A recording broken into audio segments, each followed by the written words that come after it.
बिहार के राष्ट्रीय जनता दल के विधायक फतेह बहादुर सिंह ने मां दुर्गा को काल्पनिक बताया। दुर्गा सप्तशती को बेकार की पुस्तक कहा और महिषासुर राक्षस को एक समाजवादी नेता और यादव बिरादरी का बताया।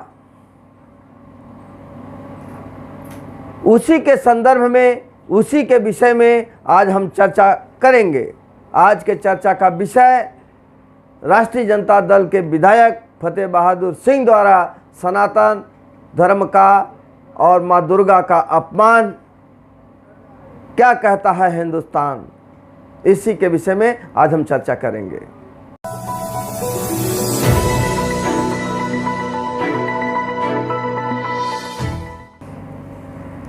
नमस्कार मित्रों, समाचार हरदम न्यूज़ में आपका हार्दिक स्वागत है।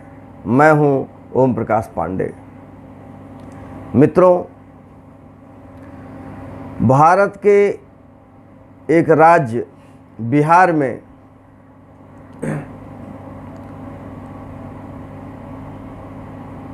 सनातन धर्म का अपमान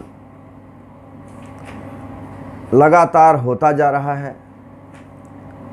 खैर, सनातन का अपमान तो उत्तर से लेकर दक्षिण और पूरब से लेकर पश्चिम तक सब जगह हो रहा है,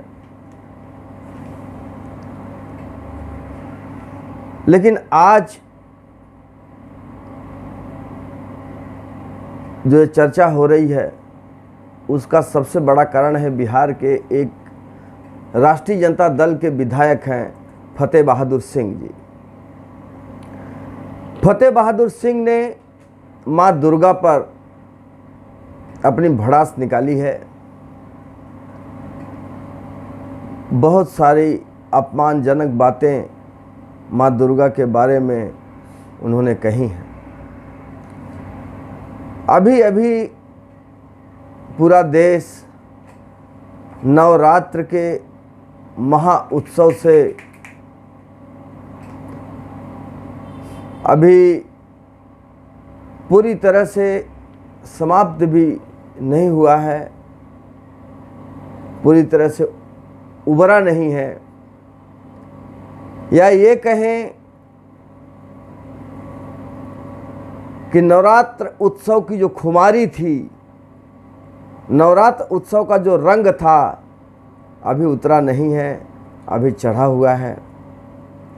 लोग 9 दिनों तक शक्ति की देवी मां दुर्गा के पूजन में लगातार आस्था और सद्भाव के साथ लगे रहे। देश के बहुत सारे कोनों में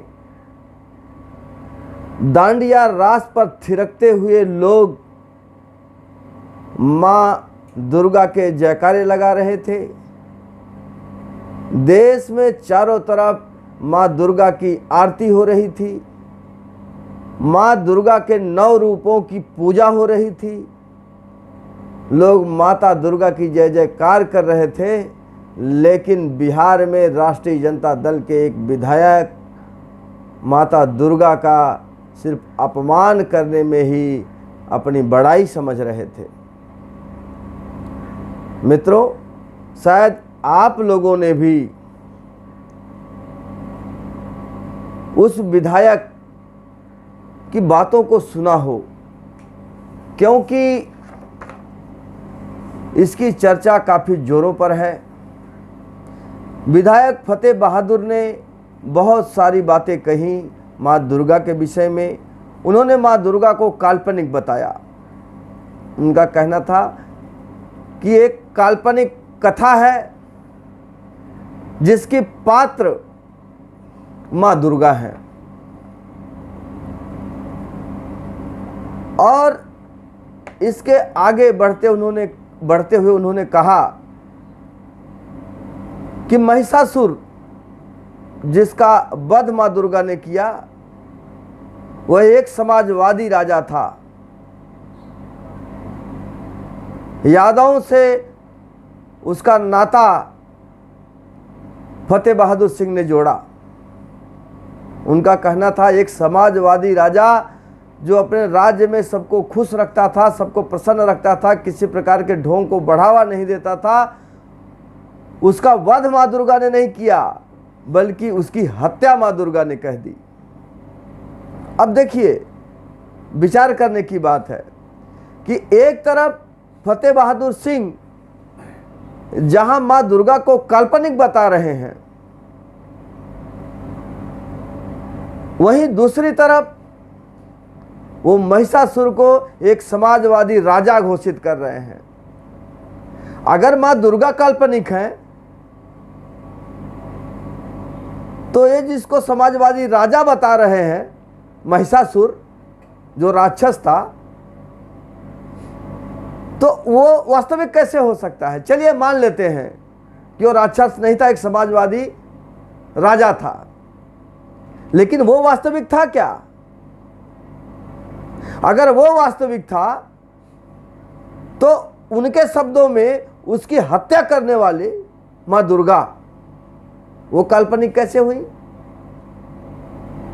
खैर, मां दुर्गा ने उसका वध किया था क्योंकि वो दुष्ट था और वो राक्षस था, ऐसा हम सभी लोग जानते हैं और उसी को मानते हैं।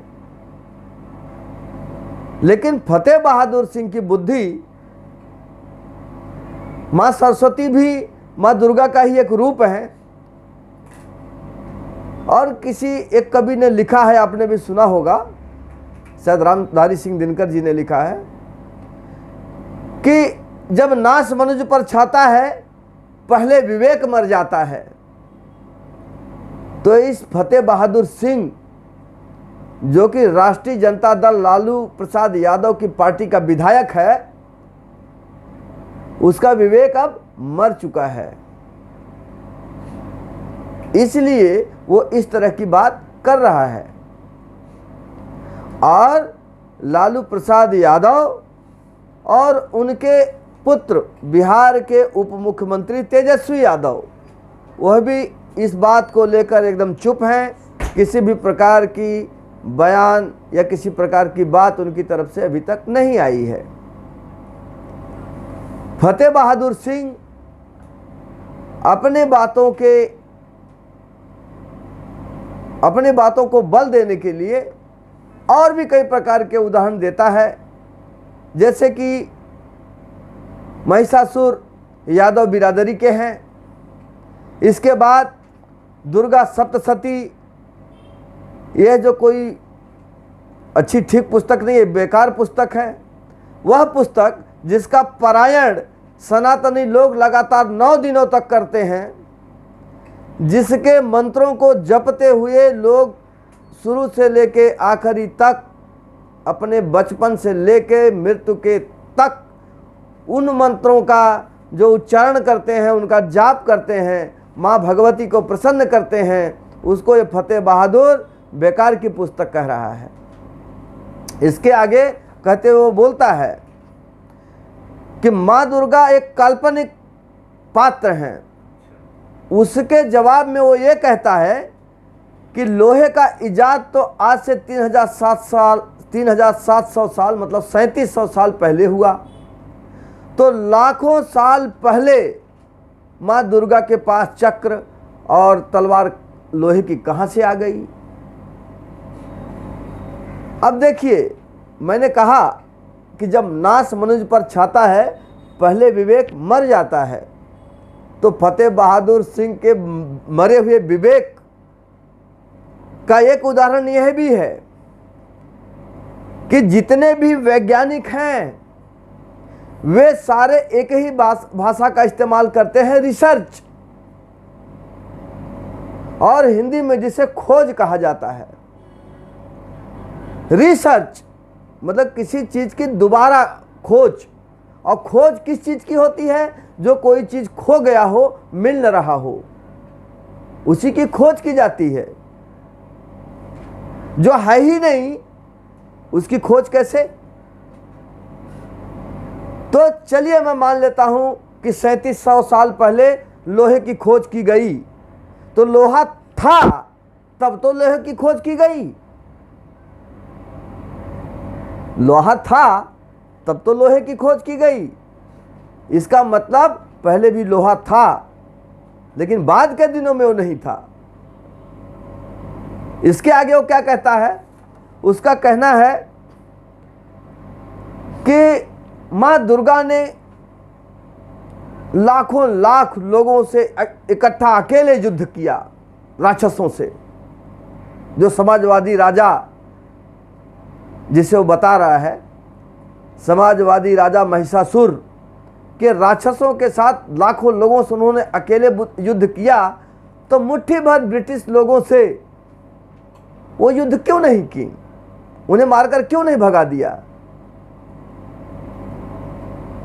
है ना?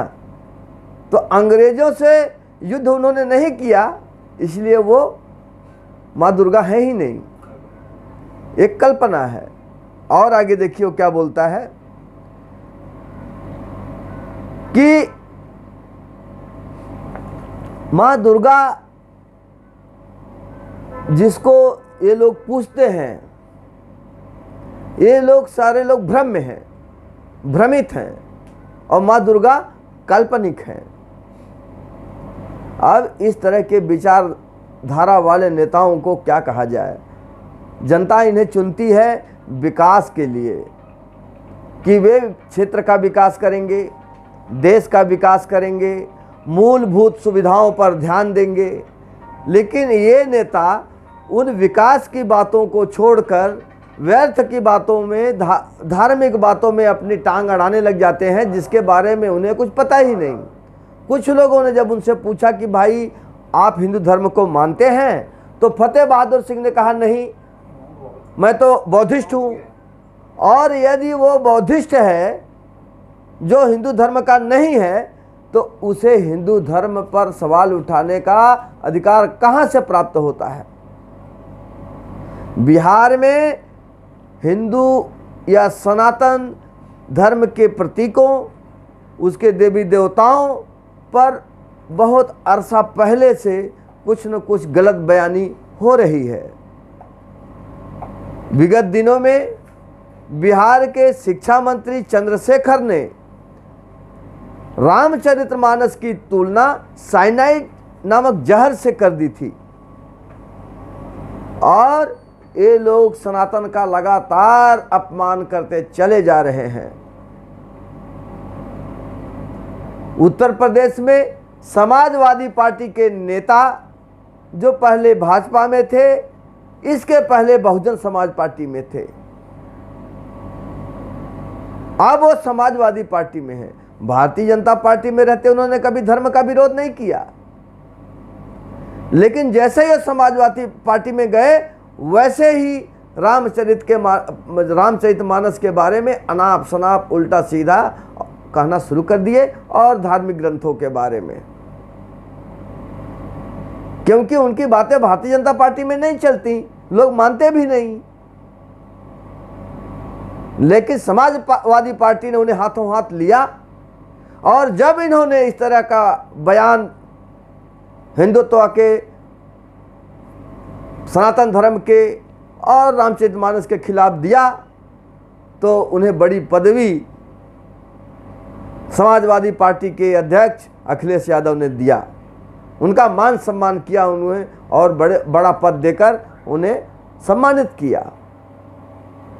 तो इस तरह से दक्षिण से लेकर उदयनिधि मारन, जो कि पूरे सनातन को ही बीमारी समझता है, उसको समाप्त कर देने का संकल्प लेता है।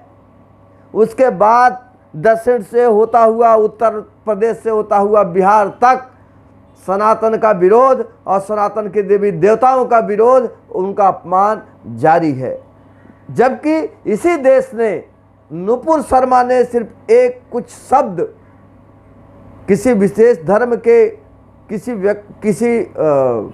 धर्म के विषय में उन्होंने कोई बात कही थी, या मोहम्मद साहब के विषय में कोई गलत बयानी की थी, जिसके नाते कितना तांडव इस देश में हुआ था।